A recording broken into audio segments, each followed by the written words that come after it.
দেখুন, সরকার তো প্রয়াস করছে এবং প্রশাসন সেভাবে কাজ করছে যে নেশা কী করে কম করা যায়, কিন্তু র্যালির মাধ্যমে আমরা অ্যাওয়ারনেস করতে চাই নতুন প্রজন্মের কাছে, ছাত্রছাত্রীদের কাছে, যেন নেশায় আসক্ত না হয়, নেশার সঙ্গে যেন যুক্ত না হয়।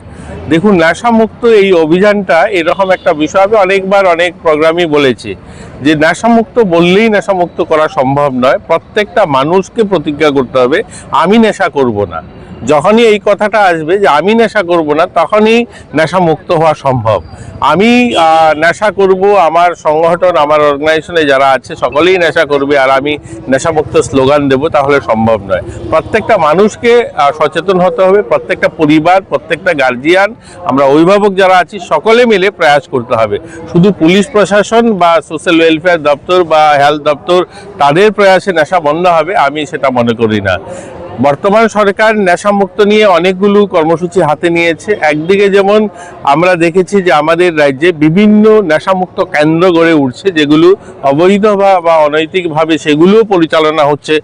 সেটা আমি আপনার মিডিয়ার সামনে আজকে বলতে কোনো দ্বিধাবোধ নেই। এগুলোকে কন্ট্রোল করার জন্য গভর্নমেন্ট ইতিমধ্যে, আপনারা জানেন, বিশ্রামগঞ্জে প্রায় 100 বেডের প্রায় 120 কোটি টাকার একটা নেশামুক্ত হসপিটাল স্থাপন করছে এবং আমাদের প্রত্যেকটা জেলাতেও 50 বেডের একটা হসপিটাল স্থাপন করা হচ্ছে। বর্তমান সময়ে আমরা নেশামুক্ত কেন্দ্র বললে আমাদের নরসিংগড়ে যে মেন্টাল হসপিটাল, সেখানেই চিকিৎসার ব্যবস্থা, সেটাও খুব ছোট আকারে, সেখানে সংখ্যাটা খুব কম ক্যাপাসিটি, যে ধরনের প্রয়োজন সেভাবে আমরা করে উঠতে পারছি না। কিন্তু সরকার খুব ইনিশিয়েটিভ নিয়েছে। মাননীয় মুখ্যমন্ত্রী ইতিমধ্যে বিশ্রামগঞ্জের হসপিটাল প্রায় 50% হয়েছে, বাকি জেলাগুলোতেও অনেকখানি কাজ এগিয়েছে। আমাদের ধারণা 1 বছরের মধ্যে সেই হসপিটালগুলো কমপ্লিট হয়ে যাবে। তাহলে আমরা সত্যিকার যারা নেশা করে তাদেরকে নেশামুক্ত কেন্দ্র, যেখানে সমস্ত ধরনের সুবিধা দিয়ে তাদেরকে সেখান থেকে বের করে আনা, সেটা আমরা করতে পারবো। আর একটা হচ্ছে আমাদের নেশা কারা করে যদি আমরা দেখি, একটা শ্রেণী হচ্ছে ইয়ং ছেলেমেয়ে যারা কলেজ স্টুডেন্ট। এই বয়সটা একটা ফিল গুড ফ্যাক্টর থাকে যে নিজেকে একটু অন্যদের থেকে আলাদা করে দেখানো। এইটা এদেরকে কাছে আহ্বান থাকবো যে পড়াশোনা এবং মাঠমুখী হওয়া, খেলাধুলার সঙ্গে যুক্ত থাকা। আর একটা শ্রেণী হচ্ছে যারা 25 থেকে 40-এর মধ্যে, যারা কর্মপ্রার্থী, যারা কাজ খোঁজে, এই ধরনের সংখ্যাটাও অনেকটা, যারা বিভিন্ন সময় ডিপ্রেশনে চলে আসে কাজের জন্য। আমি তাদের কাছে অনুরোধ করব, সরকার বিভিন্ন ধরনের স্কিল বা নিজের দক্ষতা বৃদ্ধির জন্য অনেকগুলো পরিকল্পনা গ্রহণ করছে। এই নেশামুক্ত কেন্দ্রকে কিন্তু কেন্দ্র করে এগুলো করা হচ্ছে যে এদেরকে বের করে আনা এবং তাদেরকে কোনো না কোনো কাজের সঙ্গে যুক্ত করা, কোনো না কিছু তাদের দক্ষতা বিকাশের সঙ্গে যুক্ত করা।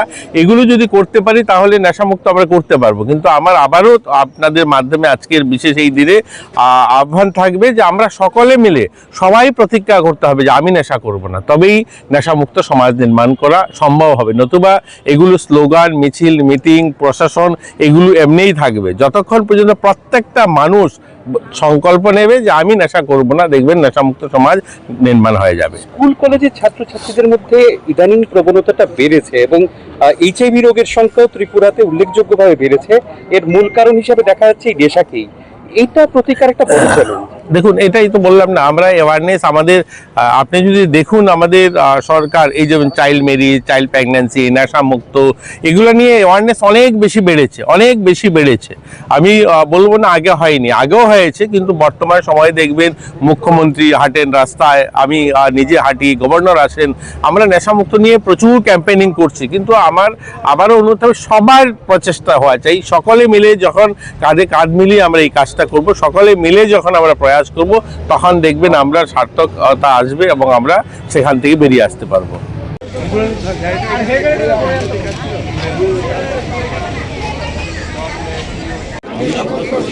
আমাকে, আমার দেশকে নেশামুক্ত করার জন্য আমার সামর্থ্য ও সক্ষমতায় সর্বোচ্চ প্রয়াস চালিয়ে যাব সহ অন্যান্য সকল অতিথিদের বরণ করে নেব আমাদের আজকের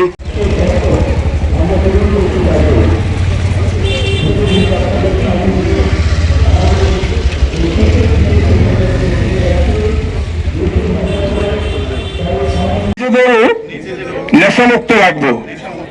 কারণ আমরা আমাদের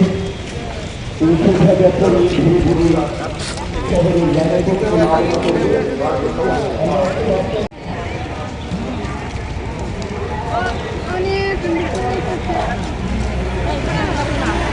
বিকশিত ভারতের লক্ষ্যমাত্রা নিয়ে এগিয়ে চলছে। সেই বিকশিত ভারতের সম্পূর্ণ যাত্রা সবই সার্থক করতে হবে।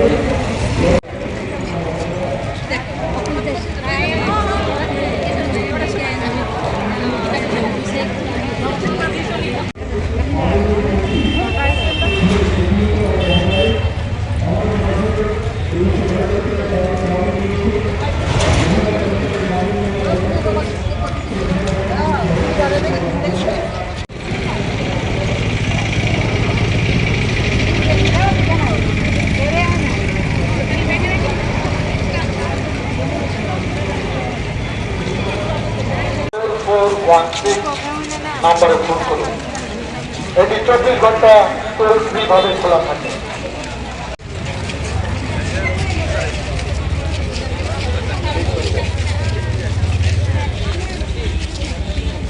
যারা আছো, যারা নেশাগ্রস্ত হয়ে পড়ছো, তাদের উদ্দেশ্যে আমাদের একটা কথা, তুমি হিরো হতে চাও তাহলে দুর্বিষহ অভিশাপ, এই অভিশাপের কবলে পড়ে আমরা দেখতে পাই গার্হস্থ্য হিংসা, দেখতে পাই পরিবারের যে ছেলেটি চাকরির অন্বেষণে ঘুরছে, সমাজে প্রতিষ্ঠিত হওয়ার জন্য ঘুরছে, সে কিভাবে অমনোযোগী হয়ে পড়ছে। আমরা দেখতে পাই পরিবারের মধ্যে মাদক চোরাচালান বিরোধী দিবস হিসেবে এটি যদিও 26শে জুন, কিন্তু আজকে আমাদের লং তরে কাচ্চি ঘানির সর্ষে তেলে টেস্ট, যে খাবে সেই বলবে লং তরাইবে। লং